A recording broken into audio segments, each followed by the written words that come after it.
You ready? Yep, I'm ready. All right. So my name, well, I got a tricky last name, but my name is Eric Barque. Some know me as Eric Barque, but it's Eric Barque. Married to my wonderful wife Jennifer. We have been attending Bridgeway for 6 years now. I run my own lawn business and just recently retired from working in the film industry with Bruce Willis as his stand-in photo double. I ended up doing 13 films and 20 commercials for Bruce. And my wife and I at the time, we had both of our girls. I love my girls. We did everything together. And for a little bit of time, I just didn't think that we were ever going to have a boy. And then my wife, she's pregnant, and we found out we were going to have a boy. Michael was such a loving kid, such a fun, loving kid. He was just a good kid, always happy, smiling. Had a good sense of humor. I think his troubles kind of started when he was in maybe 10th grade at Long Reach High School. Going to these rave dances, parties, and experimenting with, pills.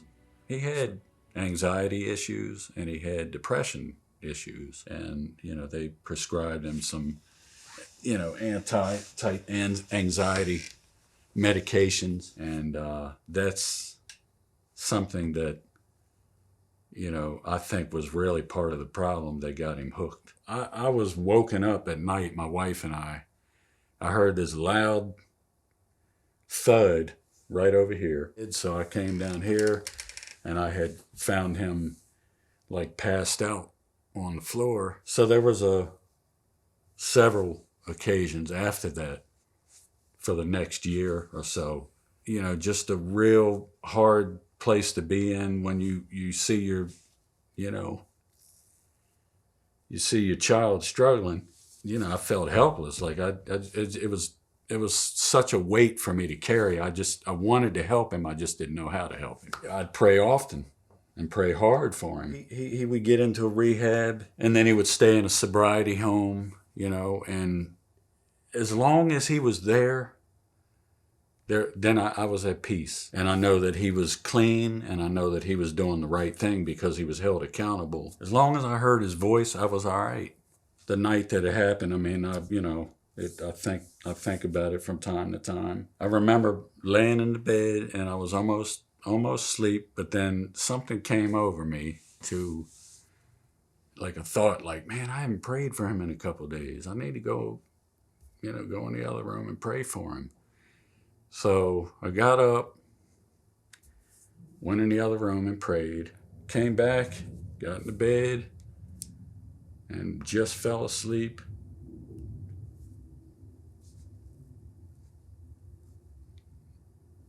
And then I got a phone call.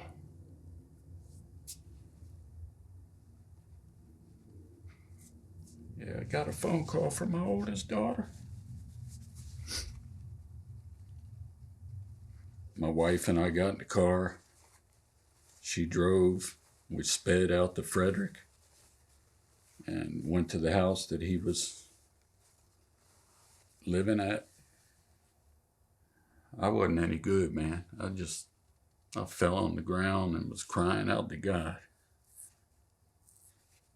Sometimes we make plans and we think things are going to turn out a certain way, and then they end up turning out just the opposite. And it sent me into a tailspin. When I look back, I'm coming up on 4 years, but when I look back, the only reason I'm still here is because God got his hand on me. He died in July 14th of 2020. So, every morning, I didn't want to be in this house. So my happy place was out on the deck where I could, look at the sky, birds, nature. That was my happy place. And then that's where I would do my church. I can't thank Bridgeway enough. I can't thank the care ministry enough for what the love that they showed me and my family during that time. And I'm not minimizing people that came to me and hugged me and called me and all that stuff, because that all meant a lot to me. But I needed somebody that was there on that side that could feel what it is I was feeling, that could understand it. So I started crying out, God, you got to send me somebody. A couple months after Michael died, Pastor Mitch lost his son. I was floored when I saw that. And it hurt me. I didn't even know Mitch at the time, but it hurt me for him and his family. And a couple months after that, God connected. He connected us. And he answered my prayer. I'm a lot stronger than I was, because when I lost my son, I was broken. I mean, I was broken into pieces. But God is a God of mercy. God is a God of love. He cares. And I'm where I'm at today because of him. I got a happy, healthy family. I got 6 grandchildren. I got 2 beautiful daughters. I got a wife that loves me. I got a church family that loves me. And I'm just so grateful to God for the things that he's doing, the doors that he's opening.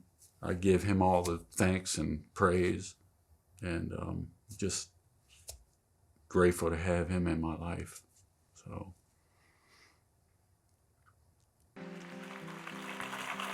In you, Lord my God, I put my trust. I put my trust in you. Do not let me be put to shame, nor let my enemies triumph over me. No one who hopes in you will ever be put to shame, but shame will come on those who are treacherous without cause. Show me your ways, Lord, teach me your paths. Guide me in your truth and teach me, for you are God my Savior, and my hope is in you all day long.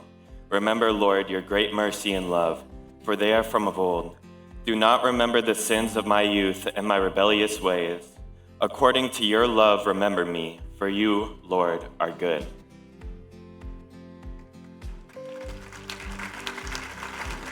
Good and upright is the Lord. Therefore, he instructs sinners in his ways. He guides the humble in what is right and teaches them his ways. All the ways of the Lord are loving and faithful towards those who keep the demands of his covenant. For the sake of your name, Lord, forgive my iniquity, though it is great. Who then are those who fear the Lord? He will instruct them in the ways they should choose. They will spend their days in prosperity, and their descendants will inherit the land. The Lord confides in those who fear him. He makes his covenant known to them. My eyes are ever on the Lord, for only he will release my feet from the snare.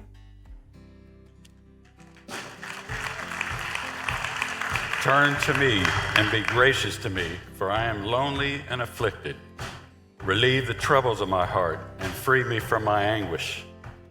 Look on my affliction and my distress and take away all my sins. See how numerous are my enemies and how fiercely they hate me. Guard my life and rescue me, and do not let me be put to shame. For I take refuge in you. May integrity and uprightness protect me, because my hope is in you.